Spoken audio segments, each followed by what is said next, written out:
to the 30, the 20, 10, 5. Torrey Horton back to the end zone. 28-yard play. Guess who? Body up the middle, making another move to the outside. 15, 10, end zone again. Keeps it. Nice move by Brown. He's got space. He's got 6. 35-yard touchdown for Byron Brown. A record-setting night for the South Florida quarterback. Down so far, a little bit of a high snap. Genty right up the middle. Genty has room. Ashton Genty, give him 6. Second and long. Lagar tries to pin it in. Ramos, it does. Ramos stays up. The Suns offense 4-3 wheels. Incredible effort for Ramos. The G5 Hive. All G5, all the time. Welcome to the G5 Hive Live. We are excited to bring to you the G5 college football coverage you love each and every week. I am Luke, and I am joined by my co-host, Justice. You might notice there's something a little different today. Yes, I'm not wearing my glasses for the show. That's the only thing that's different. No, we got Justice over here. He's doesn't have his backdrop. Justice is out traveling. I'm not at home. I'm in a convention center in New Orleans. Yeah, it's So apologize if people walk up behind me. Yeah, so we are doing a little bit different. I have a late work meeting that I have to go to and I have to travel for, and I have to leave tomorrow after work to go to that and gone for about half the week. So this week will look a little different. It's already starting here Sunday, where we're usually doing our Monday show, and we're going to do a portion of it tonight, and Justice at the end will kind of talk a little bit about what the future of the week looks like for us. But this is another week of college football, and we're about I think we are at the halfway point in the college football season. In terms of regular season, absolutely. And it's gone fast. It feels like it took forever to get here, and it feels like it's going by quick. Yeah, it has gone by really fast. Matter of fact, earlier today, I got to be invited by CFF lists. So shout out to Jay Mill and Willie B. Luke got to do that, I guess, week 1, right? You were a guest picker week 1. I got to be a guest picker. This is their final week before they go to how they do their playoffs. Okay. So I got to be a guest picker this week. I did not pick an all G5 team. I do have one P4 player. Okay. Purple Rain Joe, he did pick an entirely G5 team. But overall, we all picked mostly G5. There was only 4 P4 players picked in that video, and I think they'll drop it tomorrow. But mostly G5 players, and I got Haj Malik Williams, Floyd Chalk, Coleman Owen, Raylan Sharp, Jacob Newell, and then my one P4 player was Tyree Walker from Wisconsin. Okay. Yeah. Well, if you're watching us on YouTube, please hit that like and subscribe button. If you're watching us on X, please give us a follow, a like, or retweet. And if you're listening to us in podcast form, please leave a rate and review. All right. Well, let's get into what actually happened this week. We only had the one G5 versus P4 matchup that happened on Friday night, right? UNLV and Syracuse. Yeah. And then this one, Syracuse pulls out the 44-41 win in overtime.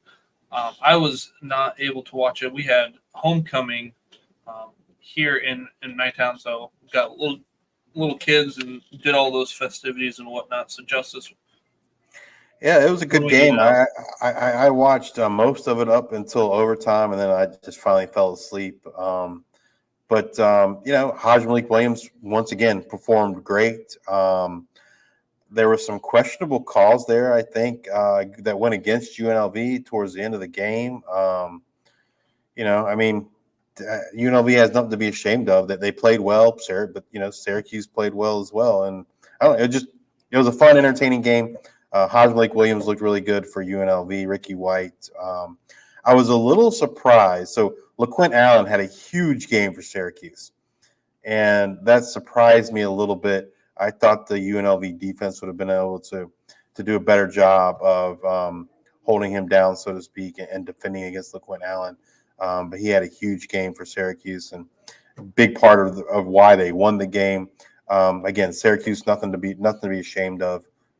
It was a great game, and they just came out on the wrong end of it. But I think they continue to show that they're one of the best, if not the best, teams in the G5.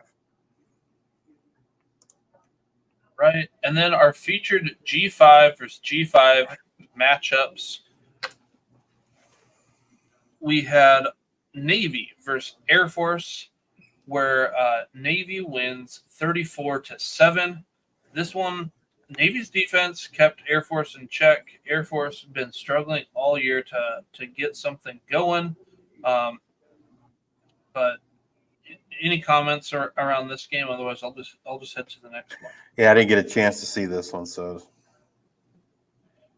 We had Army versus Tulsa. Army's defense, lights out. Army as a whole been lights out. Kanye Udo, Noah Short been tearing it up this season. Army wins 49-7. But we've mentioned it before. I do like what Tulsa's building. Maybe a year or two away, but they are building some really good things here. I would say that just exemplifies like your comment, like of that Army defense, because I fully expected Army to win the game, but I thought Tulsa could have kept it a little bit closer or would have scored more points. But obviously, that Army defense is really good. And then Miami of Ohio versus Toledo. Toledo won 30-20. Miami of Ohio put up not only its first, but also its second touchdown on the road. First time we're 6 weeks into it. Those are their first road touchdowns of the year. So that's a little alarming. But this 30-20 game was not actually like that. Score is closer than what it was. Like Toledo handled this game from start to finish for the most part. So Toledo, again, one of those top schools in the MAC. They get some really good recruits, and they're just able to find a way. Interesting. I think it was it Miami? No, never mind. It's a different game. I'll get to that later. But yeah, that's about all I got to say about the Toledo game. Colorado State versus Oregon State. I did not get a chance to watch this. I did actively choose to watch other games other than this one because the night slate had a lot of really good games. So I got to see Oregon State's initial interception at the beginning of the game and touchdown, and then that's about as much of that game that I watched. So, Justice, what did you have to say? Oregon State won in overtime, so obviously, it was a pretty good game, close game. I didn't get to watch it, but I was talking to some folks, and they were just telling me how horrendous Jay Norvell's play calling was in overtime, and just like they just said it was like all time bad, and so they felt like it kind of cost Colorado State the opportunity there, but I don't know. Hopefully they can bounce back from that. Oregon State's a pretty good team. And then we had Utah State at Boise State. Boise State wins 62-30. They put up the most points that they've put up in the first half. I believe it was 49 since 2015 against Hawaii. And this was just a fun game to watch. It was like every time you looked away, there was another touchdown. It was Ashton Jeanty versus Jalen Royals. Jalen Royals had 200 yards at halftime. I think he ended up with like 212. And then you had pretty much every time like Jeanty touched it, it was like running for a touchdown. He was pulled. He didn't play the second half. There was at one point, there was a Jalen Royals 75-yard touchdown followed by a Boise State kick return. But before the Jalen Royals 75-yard touchdown, it was like a 45-yard touchdown run by Jeanty. It was like a couple handfuls of plays and 3 touchdowns. It was an entertaining game to watch, but Boise State on a mission right now. Then Justice, Old Dominion versus Coastal Carolina. Coastal wins this one 45-37. Old Dominion, first half, kept it pretty close.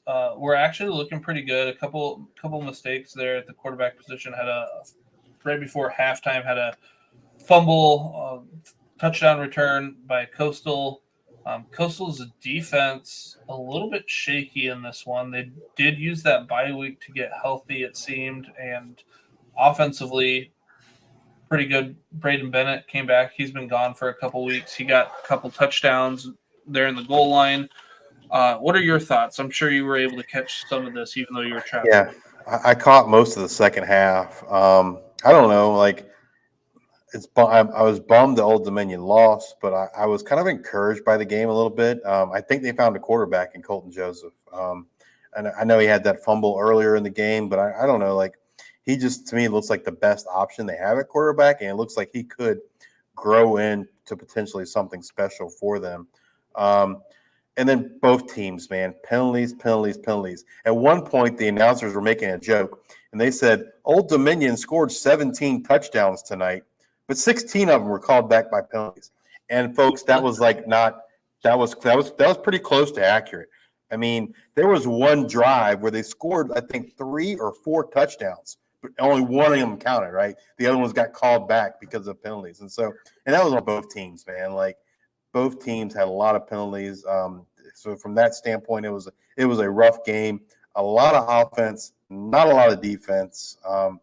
But as an Old Dominion fan, I don't know, like it wasn't doomsday scenario. I wasn't super upset because I feel like we saw signs of some things progressing in terms of the offense, which has been really, really bad. Just so happened that the defense played really bad this week. After I feel like the defense has played pretty good all year. So hopefully they can get things figured out and pick up a win next week. All right. And then South Alabama versus Arkansas State. Arkansas State wins 18-16. And let me tell you, this game was exciting for all of the exact opposite reasons that I thought it was going to be exciting. I thought we were going to have like a nice little shootout, or maybe South Alabama has been an electric offense this year. Go. I believe they were held without a touchdown in the first quarter for the first time this year. So that was I don't know, this game. I had it on my big screen. I was watching that, and Arkansas State, we've had Jalen Rayner been pulled the last couple weeks, but it's been because of blowouts or not to get hurt. He wasn't awful in this game, but he also overthrew a lot. We had Corey Rucker dropped one for sure touchdown pass there at the end, and then another one. They ended up kicking a field goal, but he was trying to catch over the shoulder, like over in the end zone, and he like kind of whiffed on it, / didn't track it really well. And then they had to kick the field goal to win the game. But there was a Hail Mary towards the end. I'm trying to remember. I think it was 4th down, and Gio Lopez just tossed it out there, and Jamal Pritchett went out and got it. And there was like no one around. Like, I don't know what kind of defense they were playing. It was just an interesting game, and the offense really didn't come till the last little bit. And then South Alabama played like this kind of prevent, but then it was like they just kind of nickeled and dimed them and got down there pretty quick, and then ended up hitting the game-winning field goal. Arkansas State it was their homecoming, so that was a good win for them. Disappointing loss for South Alabama, but like both defenses, like they played pretty well. Part of it was, I think it was like a 50-50. Like the defenses played well, offenses didn't click.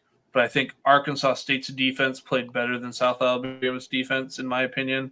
And I feel like South Alabama just had a hard time going up against that defense, while Arkansas State, the defense wasn't great for South Alabama, and Rayner kind of missed a couple things here and there. James Madison versus UL Monroe. This might have been the game of the day.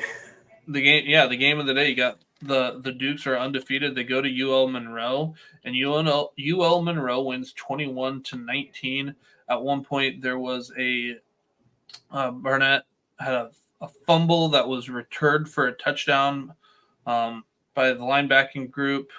I'm trying to remember who it was, but return that for a touchdown obviously turns out to be a big play in the moment and also at the final score. But I wanted to put UL Monroe for my defensive player of the week. And probably would be that linebacking core, to be honest. They were all over it. But that group as a whole unit, defense played lights out against James Madison. Justice, were you able to watch some of that game?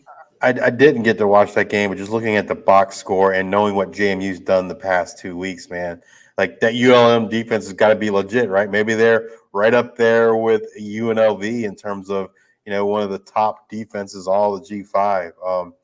I mean, to me, ULM beating JMU was probably as big a shock as Vanderbilt beating Bama, right? I mean, I don't know, especially preseason.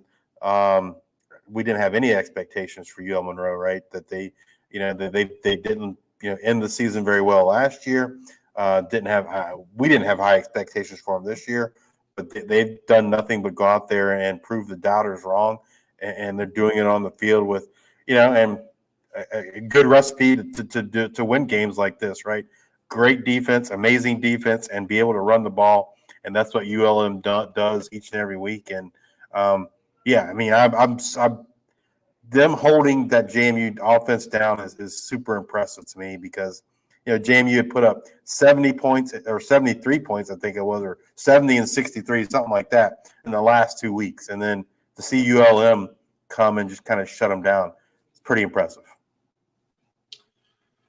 And then we had Nevada versus San Jose State. San Jose State wins 35-31. Again, I was putting my kids to bed, so I didn't get to see everything there at the end. But then I come back and I see EGOT was there at quarterback. I was like, what happened? I was trying to find stuff. And then listen to the telecast, and they're like, hey, for this last drive, you got to put Brown back in there. He can get it going. I don't know. I don't know what San Jose when I was watching the San Jose State game, they were moving the ball pretty well. They weren't connecting on a lot of touchdowns, and for the most part, San Jose State's thrown the ball pretty far down the field, and they're being successful on it. Nevada defense came to play. I mean, granted, they gave up 35 points, but they were able to do what they needed to do to be disruptive and not allow those big plays. Nash is normally going off for a whole bunch of yards here. He was kind of held in check in general in his case. He wasn't up to Nash standards. I mean, he still had a pretty good game, I guess, right? But it wasn't a Nash game. Yeah. Gabe Davis in the chat, he said, yeah, y'all called that one. Well, that was the easy one, right? I think wasn't the over under 49.5, I think. Yeah. Who in their right mind thought that was smart? But hey, we appreciate it. We get some right, but I can tell you we get some wrong too. So, but yeah, and I don't know how much more I want to put into this. Do you have anything more, Justice? No, I don't. And then Hawaii versus San Diego State. San Diego State wins 27-24, and both teams were fighting for their first win against an FBS opponent. That's right. Week 6, we're trying to get our first win against an FBS opponent.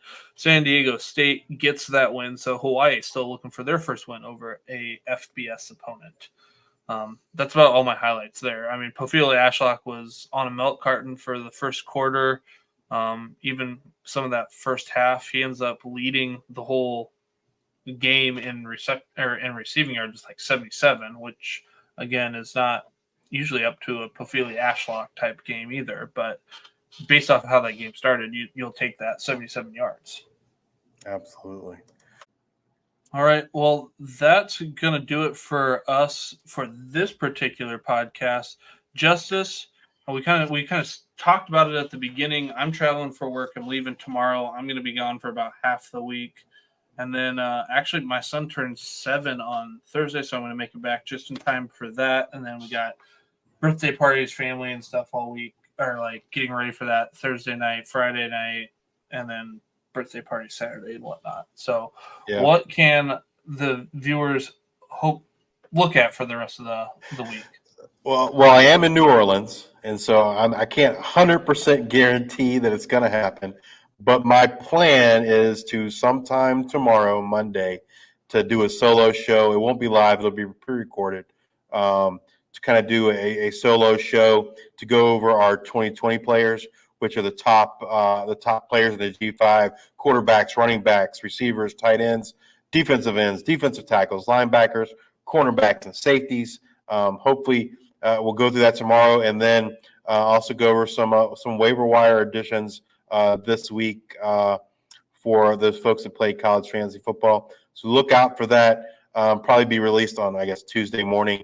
But the plan is to try and get that recorded tomorrow evening. So yeah, that's the plan. But like I said, I am in New Orleans, and but I'm gonna do my best to try and get that done sometime tomorrow. All right.